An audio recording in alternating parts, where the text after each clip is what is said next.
Alors, j'avais promis de faire un tuto sur comment mettre un modèle pour ses streams directement sur OBS Studio. En gros, comment faire pour avoir son petit personnage qui bouge quand je parle et qui change en fonction des situations, exactement comme ça, bim bam bam bam.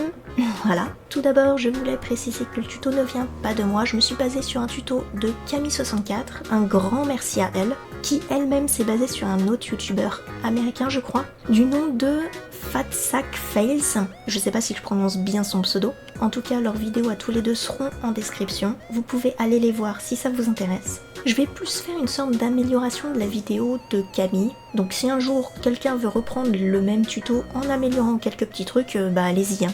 Je veux faire une sorte d'inception du même tuto, ça serait vraiment trop drôle.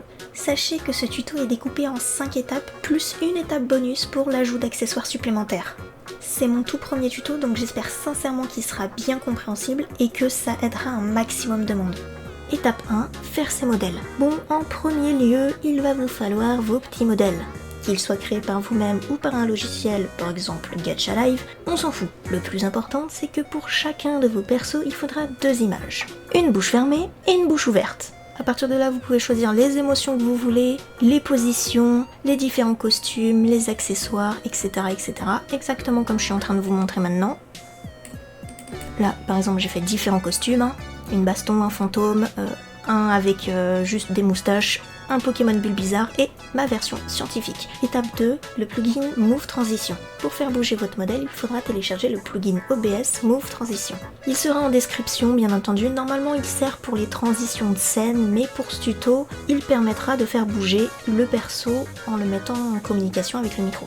Tout en haut, vous avez qu'à le télécharger en appuyant sur Download, et ensuite vous choisissez le fichier de téléchargement en fonction de Windows, Linux ou Mac, en sachant que sur Windows il y a 2 téléchargements, en tout cas avec ma version. Moi je prends la version la plus basse, hein, c'est celle qui fonctionne pour moi, mais vous pouvez essayer les deux si vous le voulez. Il ne restera plus qu'à installer le plugin dans OBS, et si vous ne savez pas installer le plugin, j'ai mis en description un tuto que j'ai utilisé et qui pourrait grandement vous aider. Étape 3, combiner le plugin et le modèle. Une fois le plugin installé dans OBS, allez dans Scène, appuyez sur le petit plus et nommez-le comme vous le souhaitez. Moi je vais le nommer Avatar 1. À l'intérieur, je vais aller chercher mes 2 images, donc celle avec la bouche fermée et la bouche ouverte. L'image de la bouche ouverte doit obligatoirement être au-dessus de la bouche fermée. Ce sera très important pour plus tard. Donc maintenant, dans le micro, sur les 3 petits points, vous allez aller dans Filtre. Dans le petit plus, on va aller chercher Audio Move. Donc si tout s'est bien passé, si vous avez bien installé le plugin, normalement vous avez Audio Move. Vous pouvez le renommer, moi je vais l'appeler 0 neutre. On va aller directement dans Action. Et Action, on va le chercher Source Visibility.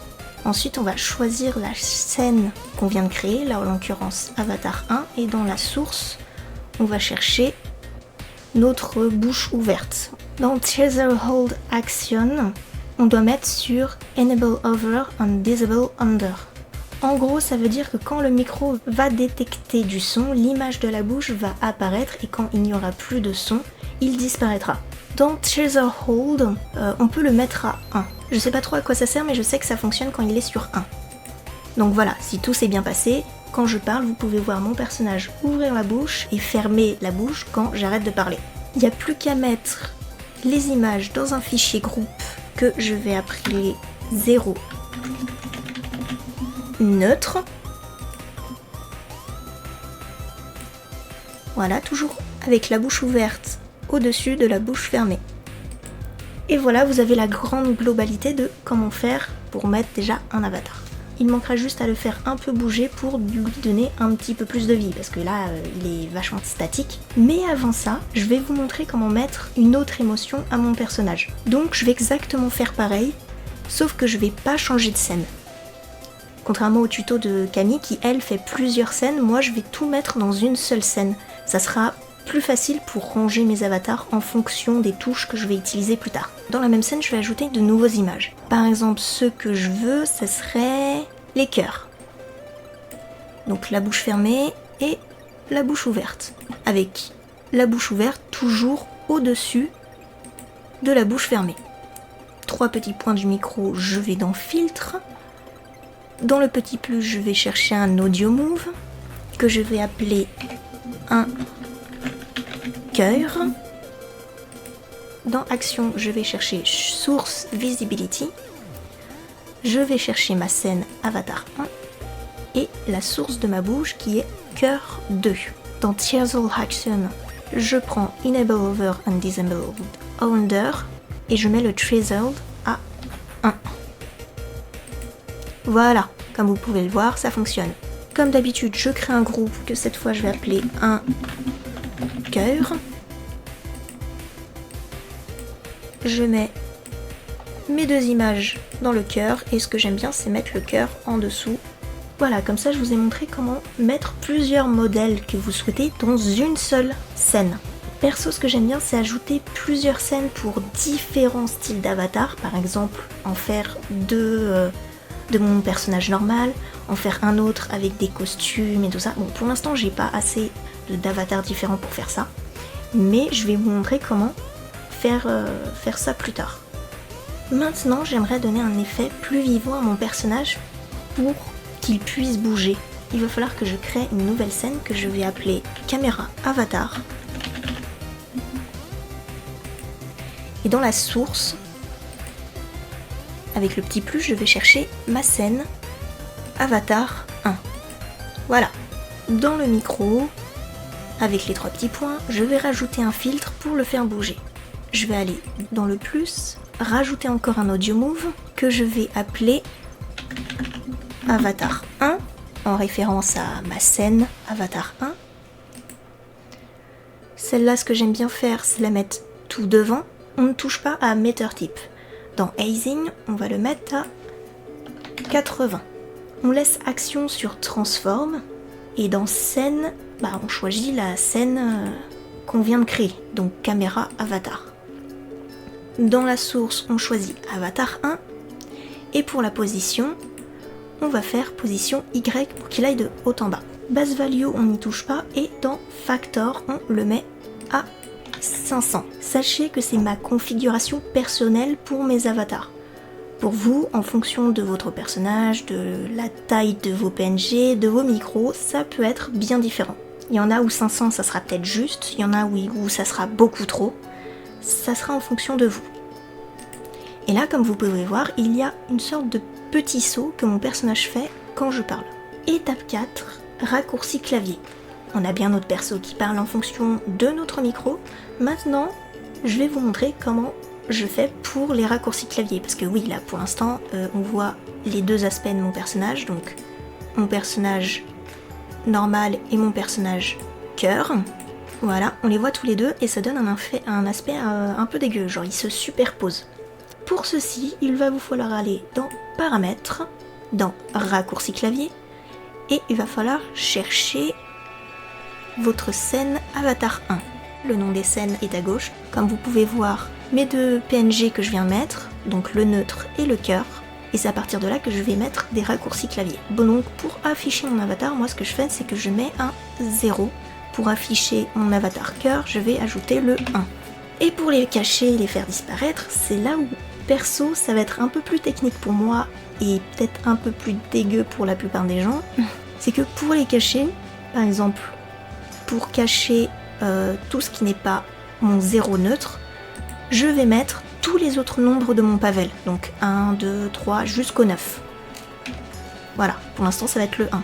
Pareil pour mon personnage cœur, vu que quand je l'affiche, il est sur ma touche numéro 1. Pour le cacher, je vais utiliser tous les autres numéros de mon panel, sauf le 1. Donc le 0, le 2, le 3, jusqu'au 9. J'applique, OK. Et comme vous pouvez le voir, si j'appuie sur 0, il y a mon personnage neutre. Si j'appuie sur 1, il y a mon personnage cœur. Maintenant, je vais faire une petite ellipse pour montrer comment je fais avec tous mes autres styles d'avatar, du 0 jusqu'au 9. Donc on se retrouve après l'ellipse. Ok, comme vous pouvez le voir, j'ai ajouté exactement tous les aspects de mon avatar. J'en ai rajouté un en plus dans Sup Boire, ce qui fait qu'à la place d'avoir 10 avatars, j'en ai 11. Et si on va là, on peut voir que j'ai mes avatars qui bougent en fonction des touches que je mets. Donc je vais vous montrer les touches pour les raccourcis clavier. Donc dans Paramètres, dans Raccourcis clavier, vous allez voir le bordel que c'est. Voilà ce que ça donne. Par exemple, si je prends, il est au mon 0 neutre, on voit bien que j'ai le 0 pour afficher mon personnage neutre, et que à partir du petit point du 1 jusqu'au 9, je supprime l'avatar. Maintenant, vous allez vous dire, oui mais du coup, on est coincé par rapport à 10 voire 11 chiffres. Comment faire si je veux ajouter plus d'avatars? À ce sujet, je te dis, il n'y a pas de problème. Tout simplement parce qu'il suffit de rajouter une deuxième source que j'ai fait préalablement. Vous allez voir ça. Voilà. Une deuxième source, donc que vous allez appeler, moi je l'ai appelé Avatar 2, pour rajouter tous vos autres panels. Et vous faites exactement comme le tuto que j'ai fait précédemment. C'est-à-dire vous allez chercher dans Micro un filtre, etc., etc. Le petit truc, c'est que moi j'ai décidé de les séparer en fonction des mouvements. Voilà. Donc je vais vous montrer dans Paramètres et dans Raccourcis clavier tous les raccourcis que moi j'ai fait. Donc voilà, vous voyez Avatar 1, ça n'a pas changé. C'est exactement le même. Et pour Avatar 2, j'ai exactement utilisé les mêmes chiffres. Par exemple, si on prend le 1, je l'ai appelé Petit Chat. Dans le premier Avatar, c'était le cœur.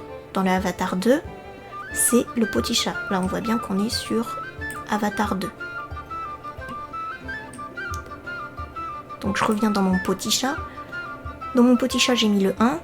Et du point jusqu'au 0, jusqu'au 2 et jusqu'au 9, c'est exactement les mêmes chiffres que pour le cœur 1 de la scène Avatar 1. Je sais pas si vraiment c'est bien expliqué. Maintenant, pour passer de la scène Avatar 1 à la scène Avatar 2, normalement on va descendre et dans Caméra Avatar, vous voyez que nos scènes Avatar 1 et Avatar 2 sont bien ici. Bon, moi il y a le petit accessoire, c'est parce que j'ai ajouté accessoire, je vais vous montrer après comment ajouter des accessoires. Donc moi ce que je fais, c'est que pour afficher Avatar 1, CTRL 1. Pour Avatar 2, CTRL 2. Pour le cacher, bah, ça va exactement être le même système qu'on a déjà utilisé précédemment pour cacher les modèles. Donc pour cacher Avatar 1, je vais faire CTRL 2. Et pour cacher Avatar 2, je vais faire CTRL 1. Appliquer, OK. Ce qui fait que quand je vais dans Caméra Avatar, là je suis bien sur CTRL 1, donc Avatar 1, on voit bien, il y a un allumé. Ce qui fait que je peux utiliser toutes les émotions que j'ai configurées pour mon personnage dans Avatar 1. Si je décide d'appuyer sur CTRL 2, on voit que Avatar 2 a bien été pris en compte, il s'est illuminé et je peux changer mon avatar en fonction de CTRL 2. Avec mon Petit Chat par exemple. Voilà, vous avez le Petit Chat. Étape 5, mettre l'avatar dans l'overlay. Bon, maintenant, il va falloir mettre la caméra de l'avatar dans la scène de votre overlay. Donc pour ceci, cliquez sur le petit plus et vous allez dans Scène. À partir de là, vous cherchez Caméra Avatar et voilà.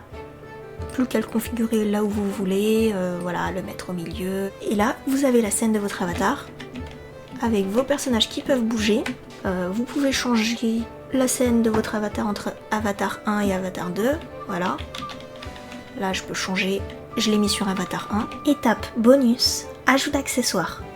Maintenant, j'aimerais vous montrer comment ajouter des petits accessoires à votre personnage, comme par exemple des chapeaux de fête, d'anniversaire, de Noël, d'Halloween et bien d'autres. Donc pour ceci, on va directement aller dans Caméra Avatar et comme vous voyez, j'ai déjà créé un dossier accessoires où à l'intérieur j'ai mis un chapeau de fête bleu. Il m'a été très utile quand j'ai fait mon live anniversaire par exemple. Mais vous voyez qu'il ne bouge pas en fonction de ce que je dis. Pour ceci, dans Micro et dans les trois petits points, on va dans Filtre, dans le plus, on ajoute Audio Move. Moi, je vais l'appeler Accessoires. Et dans Meter Type, je ne touche à rien. Dans Hazing, je le mets à 80. Dans Action, je le touche pas. Dans Scène, il va falloir que je trouve la scène que j'ai utilisée. Comme vous voyez, il y a plein de scènes. Donc en l'occurrence, ma scène, c'est Caméra Avatar. Voilà. Dans Source, utiliser la source Accessoire. Dans Transform, le mettre en position Y pour qu'il aille de haut en bas et pas de droite à gauche. Base Value, on n'y touche pas. Et Factor, je le mets à 500. Voilà, et comme vous pouvez le voir, le chapeau, il bouge en fonction de ma tête, en fonction de ce que je dis, etc. Si vous avez envie de faire apparaître ou disparaître les accessoires en plein stream, ce que vous pouvez faire, c'est aller dans Paramètres et lui ajouter un raccourci clavier. Donc nous on va chercher notre scène caméra avatar. Voilà, le nom des scènes est à gauche, donc caméra avatar. Et dans afficher accessoires, moi ce que j'aime bien faire c'est CTRL 0 pour l'afficher et pour le cacher CTRL point. Et comme vous pouvez voir, si j'appuie sur CTRL point, ça le désaffiche et sur CTRL 0, ça le réaffiche. Donc voilà, c'était un petit tuto pour ajouter des accessoires, là en l'occurrence un chapeau de fête, mais comme je l'ai dit, vous pouvez ajouter un chapeau de Noël ou un chapeau de sorcière pour Halloween, des ailes, des tentacules, etc. Vous pouvez ajouter tout ce que vous voulez et ça suivra votre modèle. Dans tous les cas, j'espère que ce tuto vous a plu. Comme je l'ai dit en début de vidéo, c'était mon premier tuto, du coup j'espère sincèrement qu'il est assez bien compréhensible, mais surtout j'espère qu'il vous a quand même aidé. Sur ce, au revoir et à une prochaine fois pour de futurs tutos.